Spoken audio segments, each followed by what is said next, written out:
Okay, so we're in the middle of Kapitel Ches. So last week we said, the pasuk says, Hashem Adonenu ma'adir shimcha b'chal ha'aretz asher t'nahodecha hashamayim.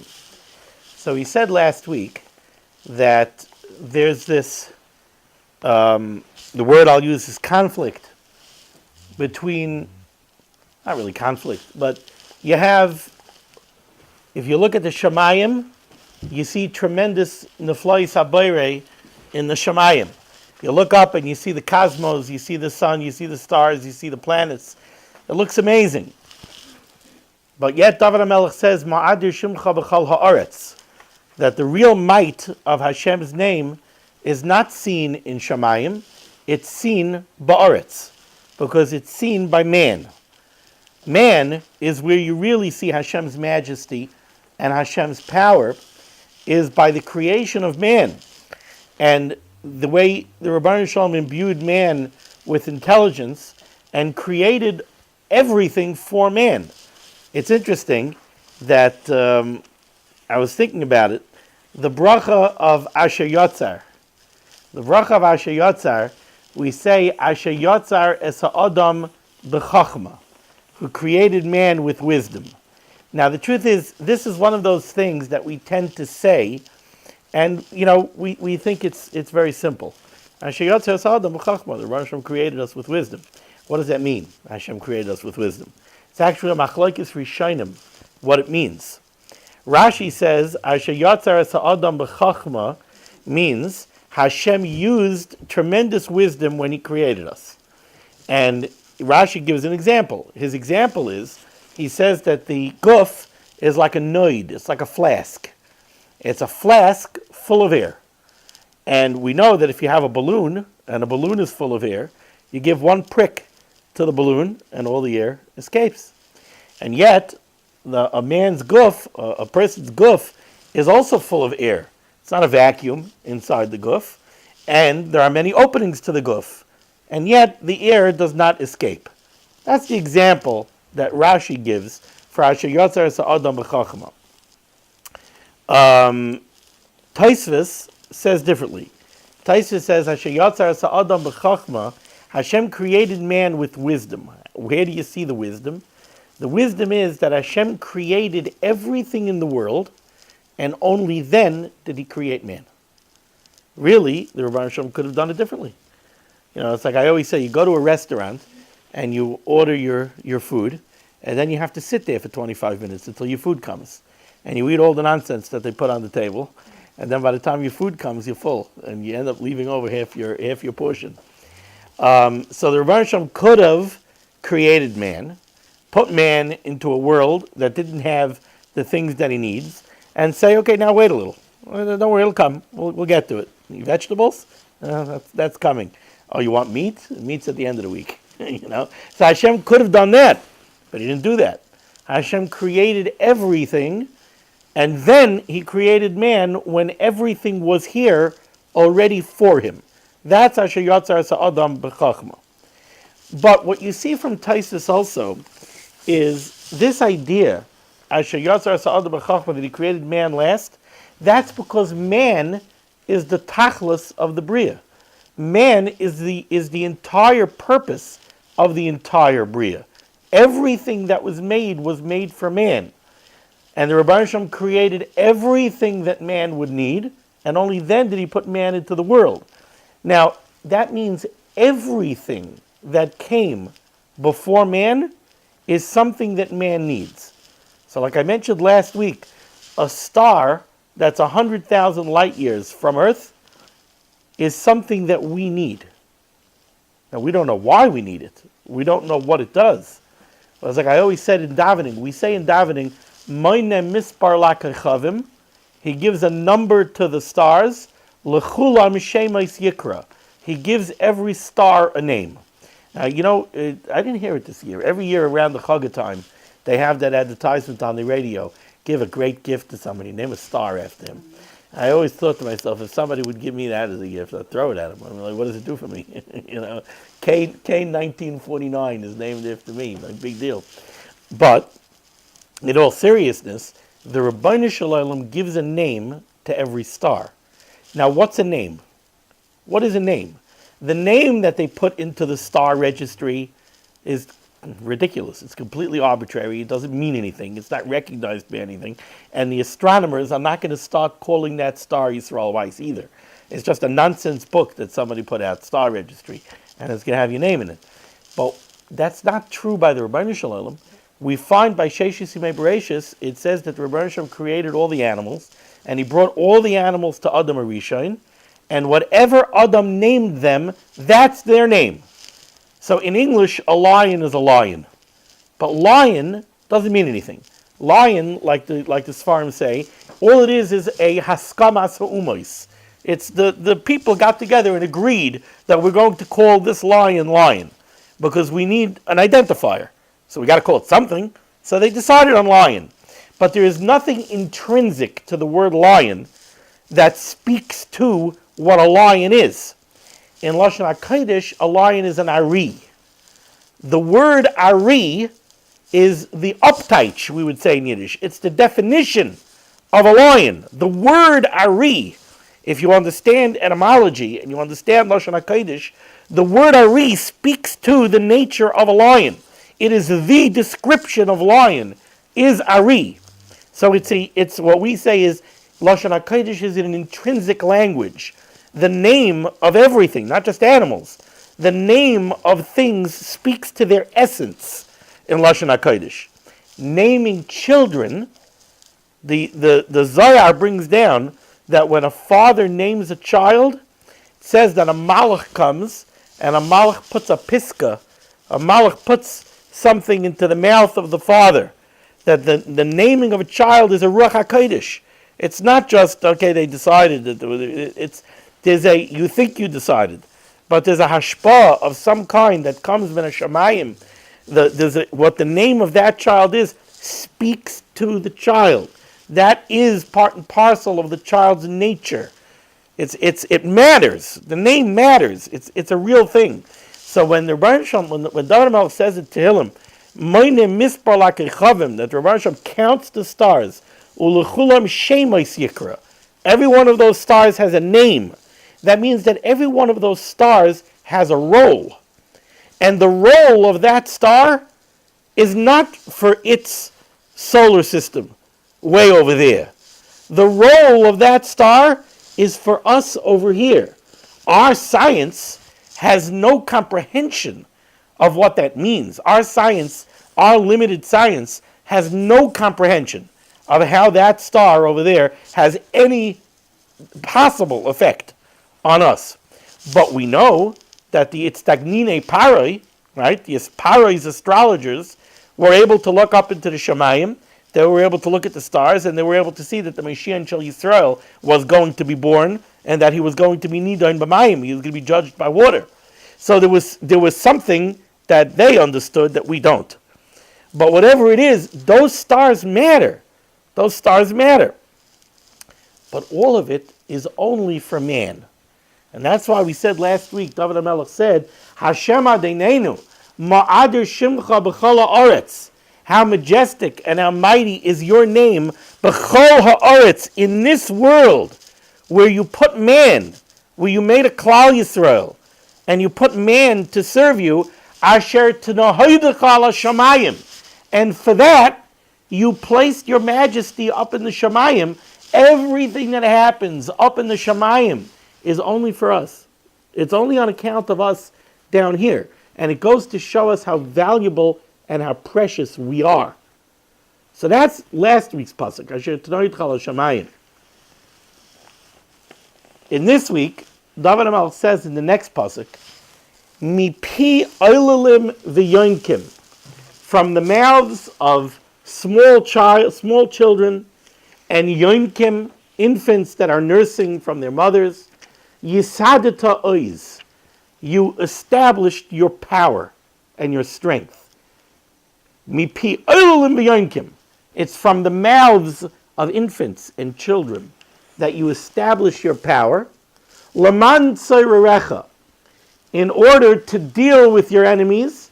Lahashbis oyev u'misnakem, to silence enemies and those who would avenge. What does this mean? What does it mean? Mipi oilalim v'yonkim yisadata oiz. Rashi says oilalim v'yonkim. He says hishreisa shchinascha b'mikdash. You put your shchina, you put your divine presence in the Beis HaMikdash. V'tikanta, and you established lahodos lecha, to thank you and to sing to you, mipi haLevim v'haKohanim, from the Levim and the Kohanim. Sheheim, who are they? Bnei Adam, they're man. Gedalim belichluch, that grow up in filth. V'yonkei shadayim, and they nurse. Oilalim lashon v'alalti b'afar karni v'al alichluch diglu kal dinik oilalim. In other words, Rashi is saying, Dovid HaMelech says, Mipi oilalim v'yonkim, from the very lowly, from lowly man, yisadata oiz. That's where, from our mouths, you establish your might by bringing your shechina into the Beis HaMikdash and having us do the avodah and having us serve you. What does that mean? So I think there are a few different concepts here. One is, I always find personally one of the most moving tefillos or pizmonim that we say on Rosh Hashanah and Yom Kippur. There's in Chazaras Hashatz, both in Shachris and in Musaf, we say Asher Emasecha and Va'avisa Sehila. We say a beautiful pizmon. We say Asher Emasecha, that your dread is, we talk to the Rebbeinu Shalom, your dread is, and then we give a whole list of descriptions of the malachim. Your dread is on the malachim. The malachim, the hamoinei maila, the malachim that don't have a Yetzer Hara, the malachim that don't have gashmias, the malachim that are kula ruchnias, like we say in the Sana Taikif. We say even the pamalya shamayla, even the malachim aren't going to be 100% worthy in your judgment. And we say, Asher Emasecha, your awe and your dread and your fear is on the malachim. And yet, Va'avisa Sehila, and you want praise from who? From Basar V'Dam. So we're saying to the Rebbeinu Shalom, that you're so beyond the scope of our comprehension that even the malachim that don't have the Mesach HaMavdil, they don't have that dividing curtain, they don't have that division from the Rebbeinu Shalom, they're complete ruchnias, they're up in Shamayim. Even they dread and fear and are in awe of you. And yet, v'avisa sehila, you want praise, me'agume nefesh, me'mafriche yoina. You want from people that are we're full of angst and agmas nefesh and full of charata, and we do chatoim, and we have a Yetzer Hara, and we have gashmias. That's who you want Tehillah from? I mean, it's like beyond our comprehension. Why would you want Tehillah from us? And yet, that's exactly what Dovid HaMelech says here. Mipi oilalim v'yonkim yisadata oiz. The Rebbeinu Shalom wants our avodah. He doesn't want the avodah of the malachim. The malachim are there to serve a purpose. But he doesn't want their avodah. He wants our avodah. Why? Specifically because that's what we are. Specifically because we have the milchama of ruchnias and gashmias. Because we have the struggle. That's what the Rebbeinu Shalom wants. What the Rebbeinu Shalom wants is that we should have the struggle and we should come to the recognition of Him, not because we're a malach that has no challenge. Not because it's like I've always said over Rav Moshe. Rav Moshe says the sun, you could look now on your phone and you could find out when sunrise is and when sunset is for the next 300 years. The truth is every year is the same. Every day of the solar year is exactly the same. So you could know right now when sunrise and sunset will be on January 6th. What? January 9th. Oh, January 9th. Yeah, every day from now until who knows when. Yet says Rav Moshe, he says there's a problem with that. Problem is that we find in Parshas Hazinu, we find that the pasuk says that the Rebbeinu Shalom had the Shamayim and the Oretz stand in testimony for us, against us. So why the Shamayim? Why the Shemesh? Why the Shamayim and the Oretz? Because Klal Yisrael should make a Kal V'chomer. The Shemesh doesn't get schar if he does what he's supposed to do, and he doesn't get an einish if he doesn't do what he's not supposed to do. And yet the Shemesh does exactly what he's supposed to do every day, day in, day out.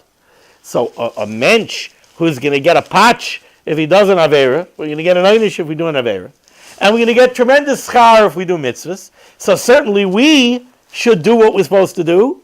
So I ask Rav Moshe, what kind of Kal V'chomer is that? It's not a valid Kal V'chomer. Why? Because the Shemesh doesn't have Bechira. The Shemesh, like I said, you could check, you know exactly what time the sun's coming up tomorrow. There's no doubt. The sun is coming up at that time. Now, if the sun had Bechira, you don't know. Maybe it will, maybe it won't. Right? Says Rav Moshe, the sun does have Bechira. The sun has Bechira. If the sun wants to, the sun could sleep late tomorrow. And the whole world will turn on its ear. So how come it never happens? In the history of the world, it's never happened. So says Rav Moshe, there's a very simple reason why not. If I took you up to the top of the Empire State Building, and then while you were up on the observation deck, I went down to the bottom, and we built a massive inferno down on the street level, down there. And now I come up to you on the observation deck, and I say, I'll give you $100 jump. Right? Do you have Bechira? Well, technically, you have Bechira. You could decide to jump, and you could decide not to jump. It's up to you. If it's worth it for you for $100 to jump from the observation deck, the Empire State Building, into an inferno, you'll jump. If it's not worth it for you, you won't jump. So technically, you have Bechira. Why won't you do it? You won't do it because you're a bardas. You won't do it because you have a brain in your head. And you understand that if you do it, it's the last thing you're ever going to do. Right? And it's going to be painful also. So you have Bechira, but the Bechira is completely mitigated by your knowledge. Says Rav Moshe, the Shemesh has Bechira. The thing is that the Shemesh has such a clear, unmitigated and undimmed perspective of the Rebbeinu Shalom that it's not possible for the Shemesh not to come up when it's supposed to come up tomorrow. It's not possible. The Shemesh understands what it means that the Rebbeinu Shalom is the Bar Elam. He doesn't have a Yetzirah. He doesn't have any attachment to Gashmias. He has nothing pulling him the other way. He's Adam Arishin Kal. He has there's nothing there that would create even the Vaita Havamina that it shouldn't do what it's supposed to do. So it always does what it's supposed to do. But the Rebbeinu Shalom doesn't want Tehillah from that. There's no value there to the Rebbeinu Shalom. Where there's value to the Rebbeinu Shalom is the Avisa Tehillah from us that have the challenge, from us who have to see the Yad Hashem, where it's sometimes difficult to see the Yad Hashem, where we have to see that the Rebbeinu Shalom pulls the strings, even though when we think Kochi Vaitzim Yadi, when we have to discern the might, the majesty, the splendor of the Rebbeinu Shalom and the Hashgacha Pratis of the Rebbeinu Shalom, when it's covered up, when it's covered up by Teva, when it's covered up by Mikra, when it's covered up, that's who the Rebbeinu Shalom wants the Tehillah from. He wants us to go and search for it and find it and acknowledge it.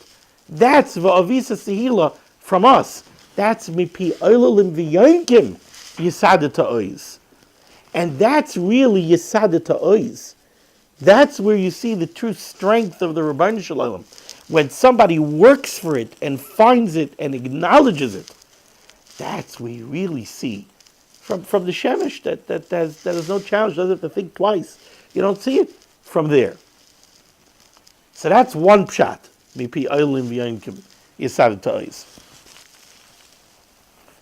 The Malbim says something else, and this is really, he's continuing somewhat on the theme from the first pasuk. He says, "Mipi Eilim V'Yankim Yesada Ta'oz." Why is Dovid HaMelech picking on infants? Why infants? Right. So the Malbim says, man is just about unique in the animal kingdom that a newborn baby is 1,000% completely helpless.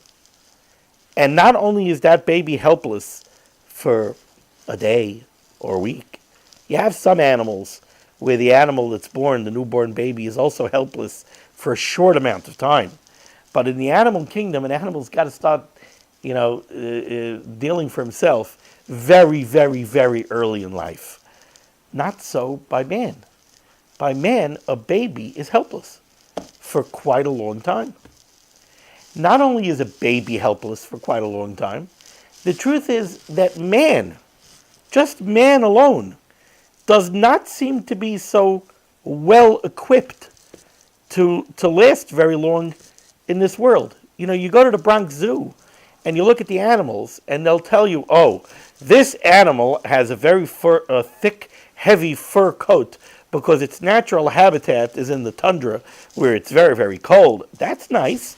It would have been nice if the Rosh would have made me with a nice thick fur coat so that when it's 16 degrees outside, I don't have to worry about where my coat is and go buy one and put on gloves. The animal doesn't have that problem, right? So the Rebbeinu Shalom didn't create us that way. You have other animals. Oh, that animal was created with tremendous speed because he has to be able to outrun his predators. We don't have that ability, right? If we have a predator, we have a predator. What are we going to do? But what do we have? We have intelligence. What we have that makes up for all of that is we have intelligence. That's what the Rosh Hashanah gave us that he didn't give the rest of the animal kingdom. Says the Malbim, Mipi Eilim V'Yankim Yesada Ta'oz. You can see from the fact that the Rebbeinu Shalom, who the Malbim just finished saying, is the very tachlis of the complete Bria.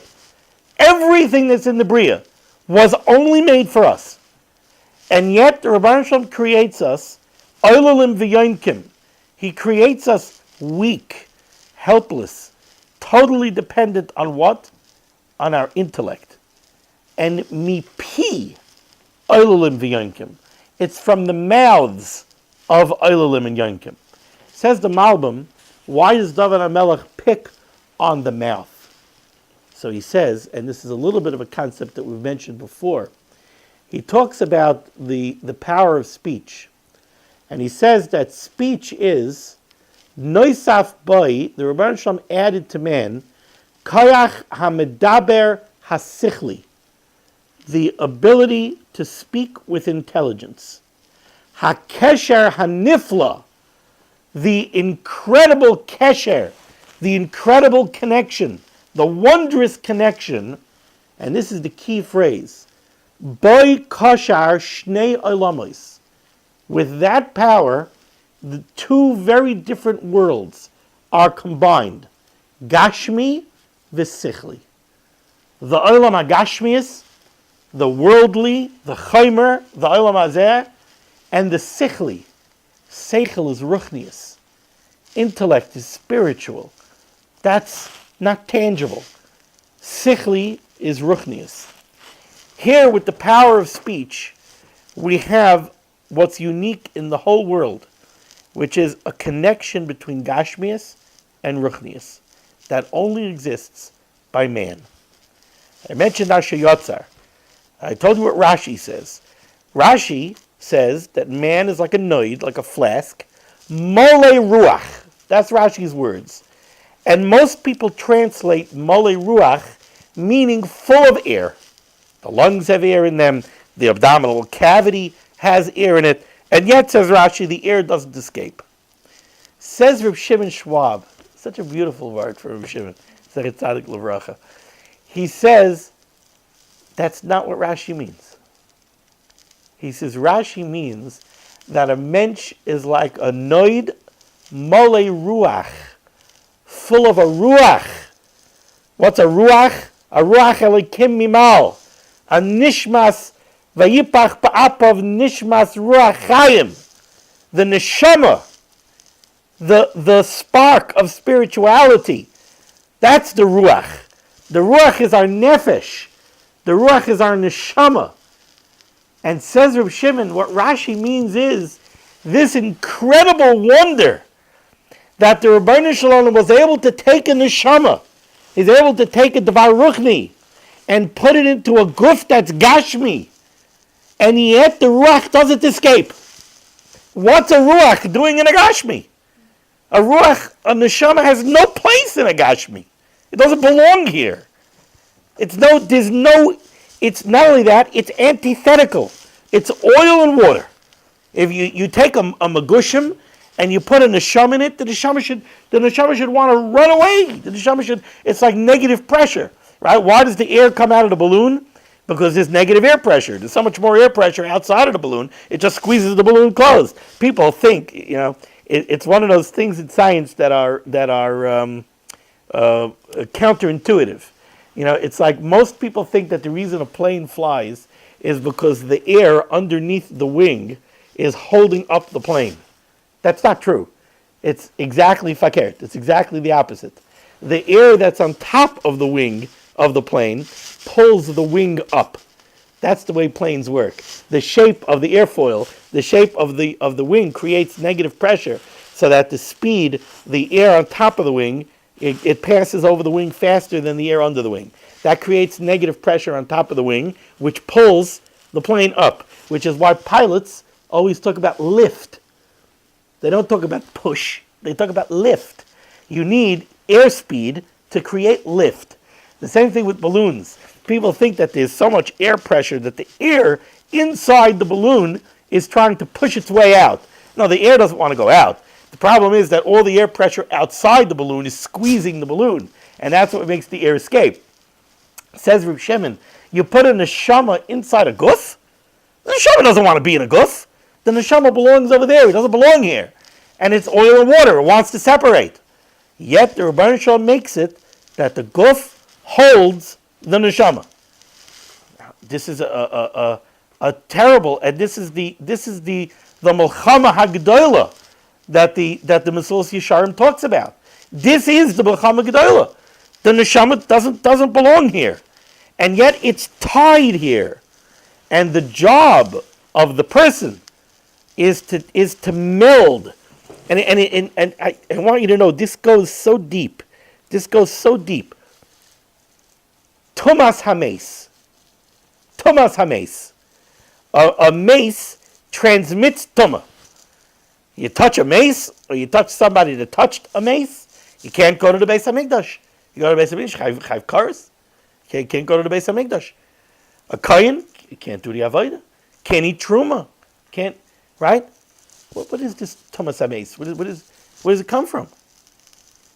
Then there's a Gemara, there's a Yerushalmi in Brachas, that says that when Rabbi Yehuda HaNasi died, they were machriz, they announced, ein tumah hayom. There's no tumah. That means no tumah. A kohen would have been allowed to be betapel in the kvura of Rabbi Yehuda HaNasi, and he wouldn't become tameh. Pella, what the Yerushalmi says. Where does that come from? It's tumas hames. Is it an exception to tumas hames?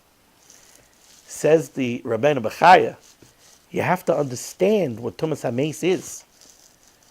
Tumas hames is that what is the guf? The guf is chaymer. The guf is gashmi. The guf to a certain extent equals tuma.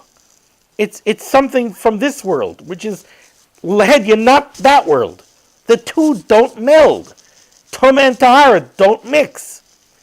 But the Rebbeinu Shalom took a neshama and put a neshama into the guf. Now it depends, what does the person do with the neshama? Ben Bechaya says, what you see from this Yerushalmi is that a person has the ability to have his neshama completely overtake the guf. The neshama could turn the guf into a devar ruchni. You do the mitzvahs of the Rebbeinu Shalom. You need a guf to do the mitzvah. You can't do the mitzvah without the guf. By doing the mitzvahs and by being shomer Torah mitzvahs with the guf, you're makadosh the guf. And the more and more and more you makadosh the guf, you could ultimately be makadosh the guf completely. It's no accident that Rabbi Yehuda HaNasi is the one who on his deathbed lifted up his fingers and said, I say testimony that I had no pleasure from this world. And he was rich. He wasn't a pauper, he was rich. He says testimony that he didn't take even a finger's worth of hana from Olam Hazeh. So guess what? He was mekadesh his guf to the extent, normally by a mace, if you take the neshama, you take the ruchni out of the gashmi, so now what's left? Now what's left is only a devar gashmi. That transmits tumah. But if you're mekadesh the guf to the extent that the guf is kadosh, then even when you take the ruchni, you take the neshama out of the guf, it still doesn't transmit tumah, because you are mekadesh that guf to that extent. So this is the struggle of ruchni and gashmi, and mipi oilim v'yomkim yisad ta'oiz. From the fact that the Rebbeinu Shalom took the power of intellect, which is seen in the power of speech. That's why we say, the Targum says, Vayipach ba'apav nishmas ruach chayim, says the Targum, that mensch became nefesh memalo, became capable of speech. Intellect and speech are one and the same. That's why he says, that's the kesher of Gashmi and Sichli, is in speech. Speech, the ability to communicate with one another. That's where man can get together and can collaborate and can do either unbelievably wondrous things or unbelievably evil things. Right? You can have a chabura of Tamid Chachamim. You could have Ravina and Ravashi sitting in a Bismedrish putting together Shas Bavli. Or you could have Lav Dalal Falfa Rivavais Havdalos. You could have a Wannsee conference in Berlin where a bunch of Nazis are sitting together to discuss the final solution. They both use the power of speech. One uses it for something incredibly wondrous, and the others use it for something incredibly evil. But that's the power of intellect and speech. And mipi oilim v'yomkim yisad ta'oiz. From the fact that the Rebbeinu Shalom imbued mankind with this. That's where you see oiz. That's where you see the majesty of the Bria. And that's what justifies all of the rest of the Bria.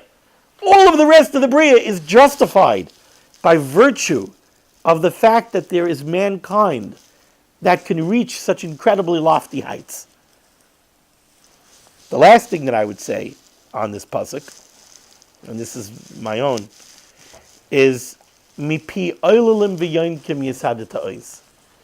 From the mouths of small children, you see the Rebbeinu Shalom's strength. That's where the Rebbeinu Shalom's strength is established. Why? Why small children? So I always say one of my favorite psukim in Tanakh is a pasuk in Keheles. Pasuk in Keheles. It's funny, because as much as it's my favorite pasuk, I always quote it wrong. You must have a Chamesh Megillah, the Here's the Tanakh.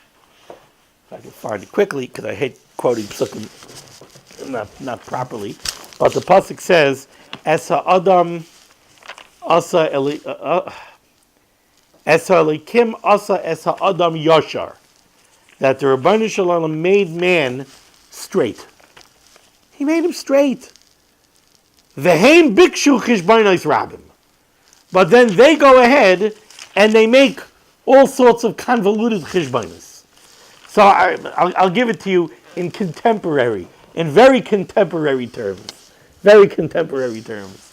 This whole fight that our wonderful government is having, whether or not there should be a wall, right? So I was very tempted. I actually tried to call Chuck Schumer's office a couple of times. About 10 times today. I tried to call Chuck Schumer's office. Can't get through. Not the New York office, not the Washington office. Whether he took the phone off the hook because he doesn't want to hear from the people, or whether it's because the phone is ringing off the hook, I don't know. But I couldn't resist. I wanted to call and I wanted to ask one question. I wanted to say, a wall is unnecessary, a wall is ineffective, and a wall is immoral. So I just want to know, how many high security complexes do you know of that don't have a fence? The White House has a fence. Why does the White House have a fence? It's ineffective, unnecessary, and immoral. So take the fence down. Why, when I go to the bank, is there a bulletproof glass between me and the teller? It's unnecessary, ineffective, and immoral. Take it down. Right? Why is it that all over the world, anywhere where there's a complex that has to be secure, it's surrounded by a fence? Right? Except the border of the United States. The border of the United States, somehow, a wall.